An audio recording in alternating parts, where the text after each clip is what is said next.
Howdy, folks, and welcome to the Daily Coin. My name is Rory, and I am happy to report that we have returning guest Mr. Jeff Nielson from Bullion Bulls Canada, as well as he is a contributing writer for Sprott Money News as well. Jeff, how you doing today?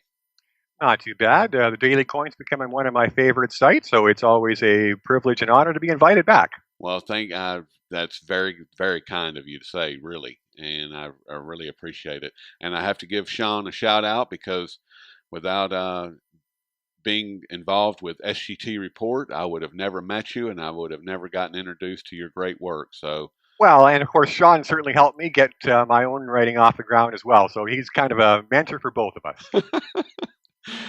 and let's just jump right into this. And I was reading, you had sent me an email earlier today letting me know that you had released your new article, Canada's New Loony Assassin. And I was actually in the middle of reading it when you sent me that email. and it speaks to the devaluation of the Canadian dollar, and in particular under the head criminal Mark Carney and his associate criminal Stephen Harper. And how does his actions tie into this whole Ponzi scheme that's being perpetrated between the other major currencies? Well, and of course, that's the great question because it's when you look at everything together that the big picture starts to come together. And so the bottom line is we have a paradigm of bankers wanting to print insane amounts of new currency. And of course, as you know, there is a cost and a consequence of doing so. You debauch the currency, you destroy its value. So we have these bankers printing vast, insane quantities of all these paper currencies simultaneously. And of course, it's deliberately done simultaneously in order to produce the effect we're seeing now, which is that all of these paper currencies are plummeting lower together. The phenomenon, which our criminal governments call quote unquote competitive devaluation. And of course, it's so important that the debauchement occur simultaneously because if this was taking place one at a time, we would see these currencies being destroyed because we would see the exchange rate of one totally collapse versus the exchange rates of the other. It's by doing the collapse simultaneously and only allowing relatively minor fluctuations between the values of these currencies that they can hide the whole scam itself, which is driving all these currencies to zero through their overprinting and excuse me, with the ultimate result being hyperinflation. And that's already baked in the cake. There's nothing that can be done to prevent that. All that can be done now by the bankers is to delay that catastrophic Armageddon. And so, of course, because hyperinflation is a confidence event, taking the currencies down simultaneously like this so that people don't really appreciate the level of collapse is how you keep the confidence from collapsing. Because, of course, if any nation saw their currency plummeting versus all others, confidence collapses, hyperinflation becomes imminent. So it's this simultaneous debauchement of, in particular, the Western currencies, which prevents the confidence collapse, which triggers the hyperinflation. Now, with that as the backdrop, we learned after Cyprus, when these criminals went in and used Cyprus as a model, and they confirmed, in my mind, they confirmed that Cyprus was in fact a test to see what kind of reaction they would receive from the people. And during the whole event of the bank holiday, the ongoing 2-week, 3-week bank holiday, and then the theft of their savings, are we going to, in your opinion, Jeff, are we going to see that on a global scale? Now, Jeremy Stein of I believe out of Dallas, the Dallas Federal Reserve, he actually came out and said in a memo that this, in fact, was the model going forward. That's how they were going to do it. And are they going to? Are we going to see that on a global scale, or are we going to see it happen in Japan and then in the UK and the United States and Canada? Are they going to do it all at one time? It'll certainly occur across the corrupt Western bloc. And, I think I've been as outspoken on this subject as anybody, especially back in 2013 when these events were first unfolding. I was very clear myself. One headline was, the Cyprus steal, a premeditated bank robbery. And I've been very clear that this indeed was a deliberate test case so that they could call it a quote unquote precedent. Yes. And this is the insanity of our lawless times. The financial crime syndicate commits some heinous crime. Our governments don't punish them for the crime. And so instead of it being called a crime by the corporate media, it's instead called a legal precedent. In other words, if you get away with a crime in our criminal societies, it becomes a legal precedent. Nice. Well, that sounds so much nicer. And it just another example of the total Machiavellian insanity of the propaganda. We're not punishing them for this crime, so that makes it legal. Yeah. Yeah. Since nobody went to jail, Yeah, yeah. then it's not a crime. It's And of it's course, it's a and of course, the other thing situation. was it was deliberately done in a small jurisdiction. You Yes. wouldn't do the test case in the United States first, where it's going to attract maximum attention. You do it in the smallest, most out of the way backwater jurisdiction you can find. You know, uh, keep the reporting as muted as possible on it, but specifically mention the word precedent, precedent, precedent. And then, of course, right after that, we see all the puppet governments creating all of their bail-in mechanisms to so that they're ready to perpetrate this mass robbery when the one bank gives the signal. And I do believe it's likely going to be a single mass steal because, of course, if they try to do these massive bail-ins one by one, what's immediately going to happen is once people in one jurisdiction see their neighbors getting robbed and their entire life savings gone, they're going to rush to their bank and grab everything they've got and take it out before they can be robbed themselves. And of course, this brings us to the other conspiracy these puppet governments are working on, which is to ban cash, so that we're Right. forced to leave our wealth in the banks, so the bankers can steal it via bail-ins whenever they please, and they don't have to interrupt their tea time or whatever to do so. Well, we wouldn't want that to happen. I mean, No. wouldn't want any disruption in their day. That would, heaven forbid. And Um, of course, the other reason that we have this whole phenomenon of bail-ins in the first place was because after the crash of '08, the financial crime syndicate, the one bank, looted all of our national treasuries dry to literally the verge of bankruptcy, which of course is why they're now all teetering on bankruptcy. And so there's nothing more that can be stolen out of national treasuries. So they had to find a new means of wealth confiscation and wealth theft, and the only thing left was to target individual private assets. which they've had their sights on for some time now, and Indeed. they have the ways and means of doing it at this point. Yes, it's now legal. It's now legal, Just say, exactly. oh yeah, J.P. Morgan's going to steal that $1 billion off of so and so, and Goldman Sachs is going to steal that 100 million off of so and so, and because they've been doing it for a while now, it's legal. Yeah, it's okay. Yeah. It's all good. So sorry for your bad luck. Yeah. And it seems, Jeff, with all that said, that we are definitely, or at least in my mind, it seems that we're moving closer on a daily basis to some kind of financial or economic collapse. And the propaganda just seems to get thicker and heavier as the days go by. And what do you see as a trigger to ignite all of this? Well, of course, because our economies are basically already bankrupt, because our economies are basically already ruined, you don't really need anything to trigger the collapse. All you have to do is stop lying your faces off and saying this is what's really happening in our economies, and then if people will immediately run screaming through the streets saying, "Oh no, the world's coming to an end," because if they ever got a whiff of the truth, this is what they would see. And Yes. so, maybe the trigger is going to be a Fed rate hike. Maybe it'll actually happen. Yeah, okay. Maybe it's going to be blaming it on China's quote unquote stock bubble.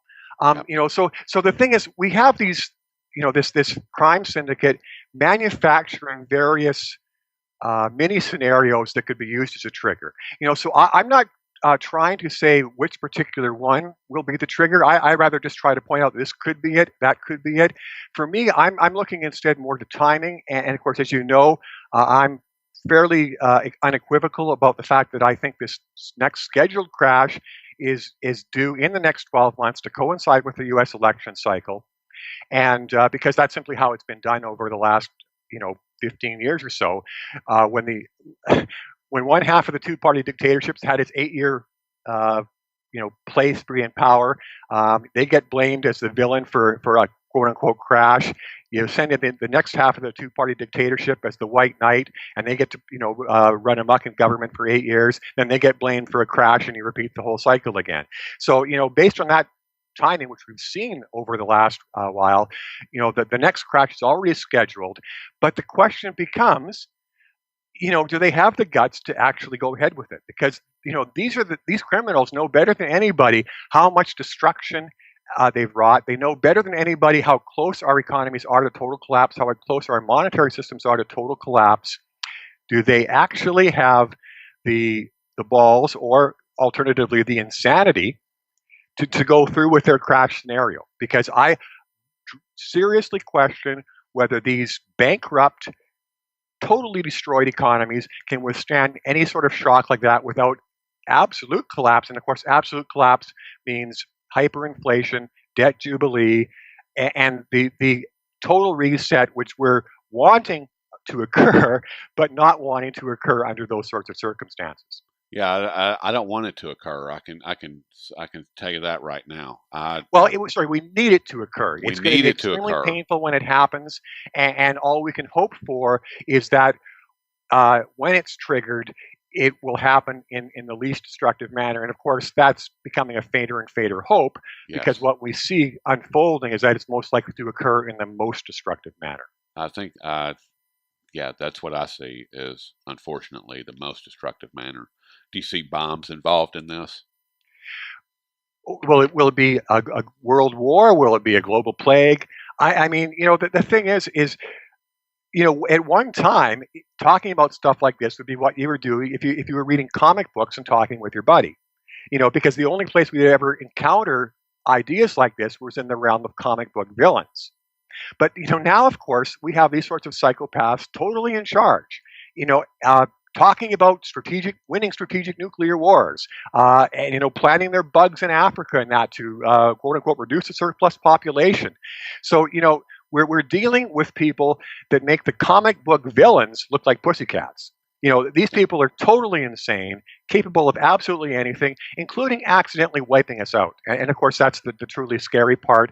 Another Fukushima disaster, or maybe simply, totally destroying the Earth's ecosystem and climate to such an extent that the climate itself spins out of control. We have massive tidal waves and just a natural disaster end of humanity.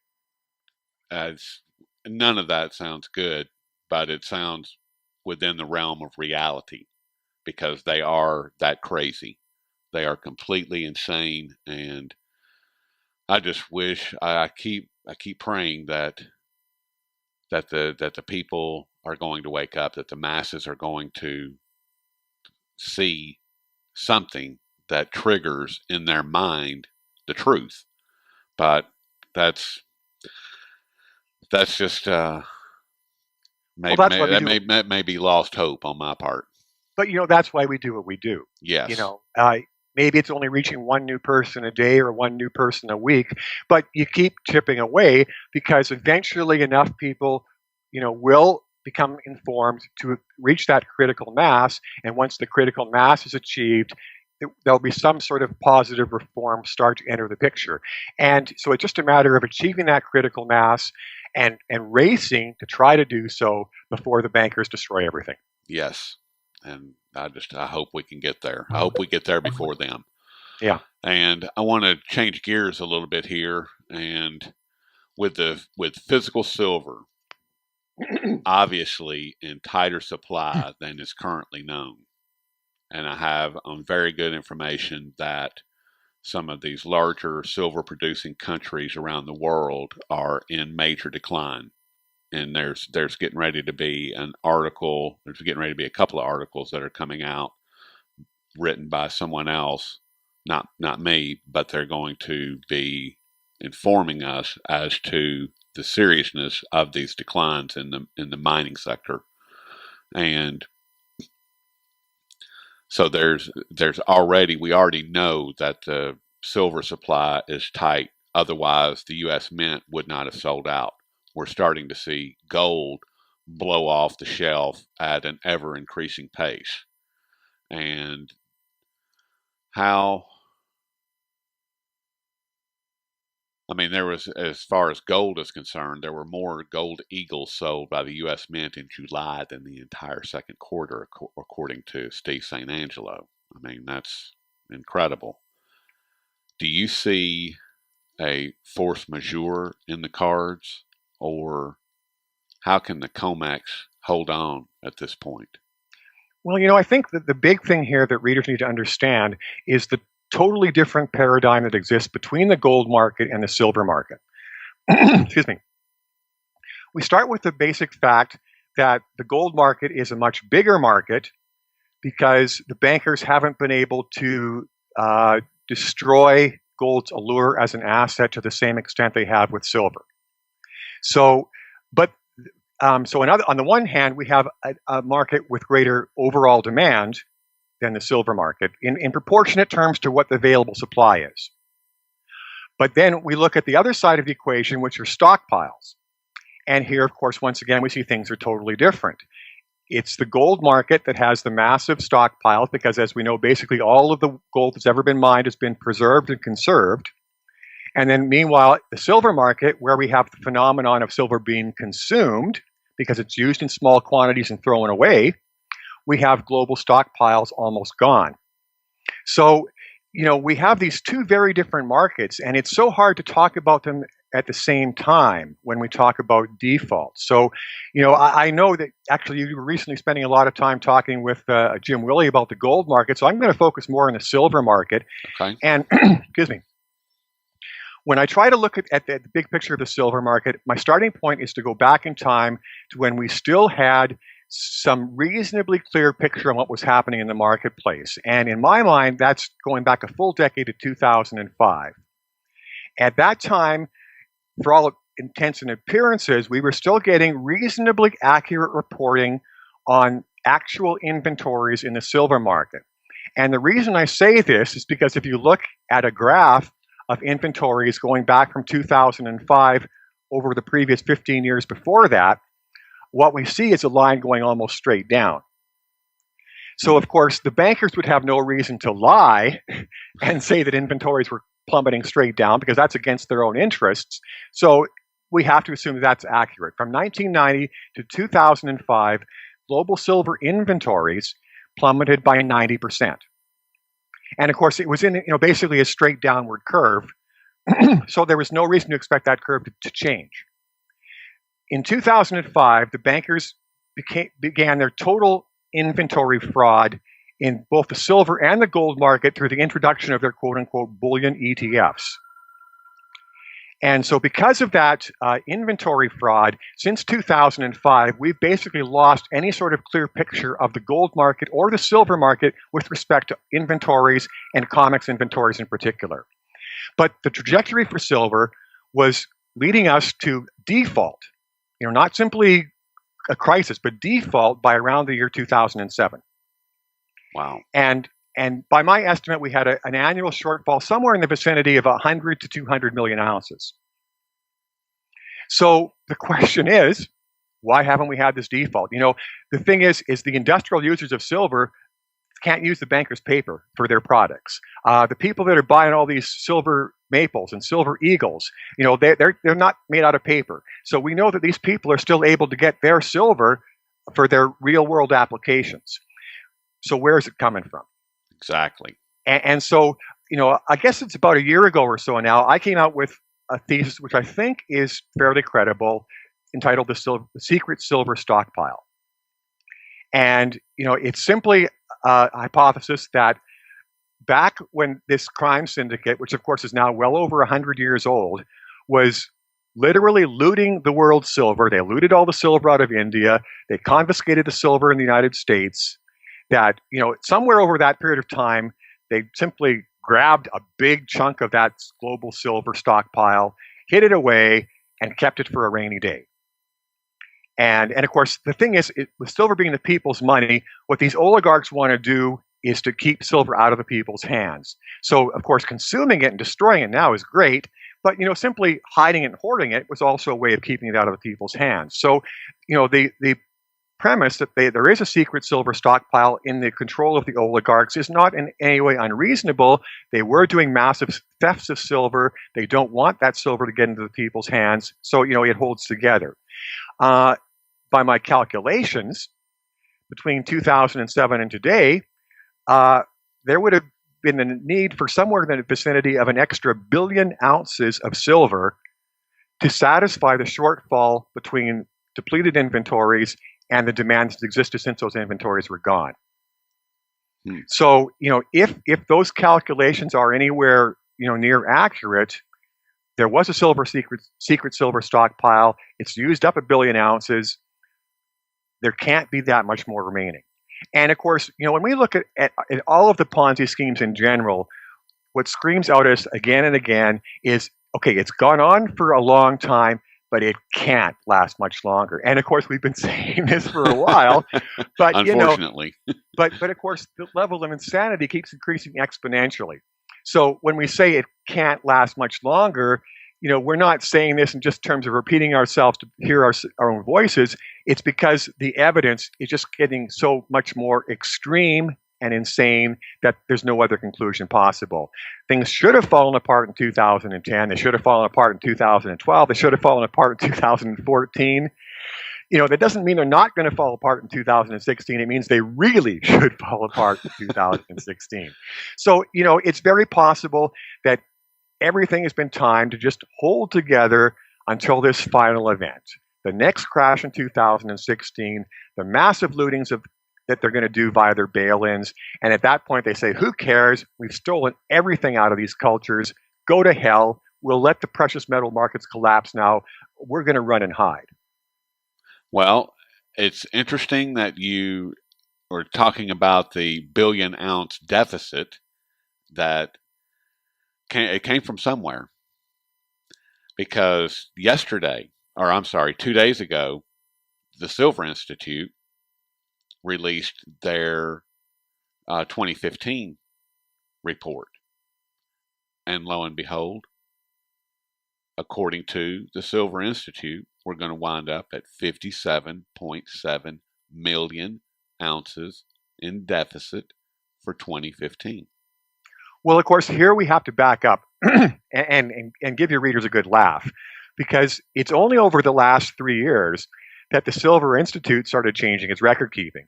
And I'm going to change some personal. I'm going to take some personal credit here, because I suspect that I might be partially responsible for the change, because I was laughing at how they used to keep their records before. The way the Silver Institute used to report silver supply and demand every single year was the same. And when I mean the same, every year they reported that silver demand equaled silver supply right down to the exact last ounce. Supply and demand perfectly matched every single year. There could never be a surplus. There could never be a deficit. It always matched perfectly. And of course, this is absolutely laughable. No matter how carefully a centrally planned economy tried to create that sort of a market, it's absolutely impossible. There's simply too much day-to-day fluctuations to ever have such perfection.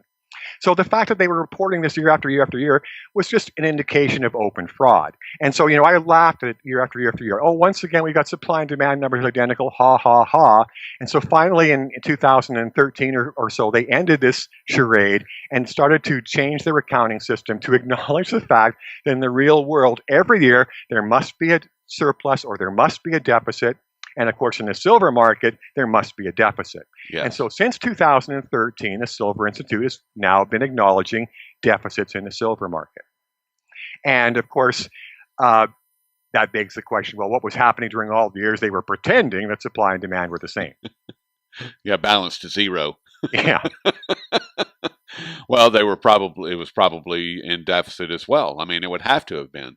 And maybe even more deficit. Maybe part of the reason that they're finally actually doing some semi-realistic accounting now is that they're able to massage the numbers to make the deficit only look small compared to previous years. Well, I mean, and you asked the question that I've been asking at least a year and a half, maybe closer to 2 years, and that's where is the silver coming from? Where is the silver? Where's the gold? Where is it coming from? I mean, because we can look at the data, and all of the data says that all of the tonnage and all of the ounces are all spoken for in these markets. And then, and And then in that tight market, we see what's happened in India over the past couple of years. exactly.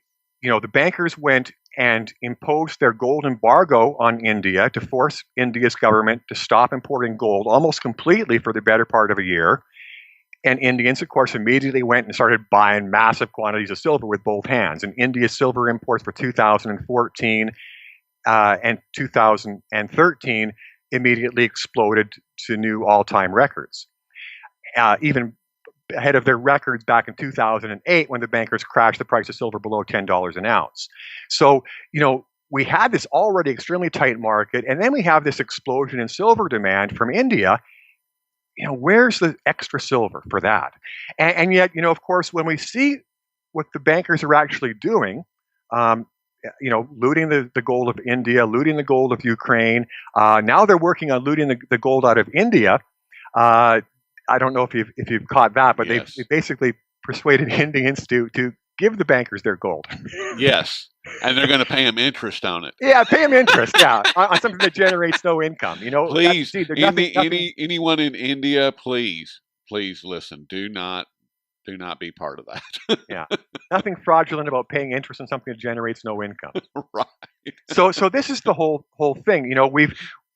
We've seen them show a lot more concern about the gold market, even though any little bits and pieces of information we're able to piece together ourselves suggests they should be much more concerned about the silver market. So this is, for me, this is one of the big conundrums. We see almost panic in terms of them trying to stomp on gold demand, and yet only relatively minor concern about holding back silver demand. What does that attitude reflect, if not that they still have, some remnants of a secret stockpile tucked away someplace? Well, they may have, and if they do, it must be gargantuan because Or it was at it one time. was, yeah. It's now down to gigantic. May just be down to the vapors by this point, for all we know. Well, it may be. It may be like the gold vaults that Ken Hoffman was talking about in the LBMA a couple of years ago when he was saying, that 28 million ounces or whatever the number was that had left the LBMA gold vaults. That there was no gold in them.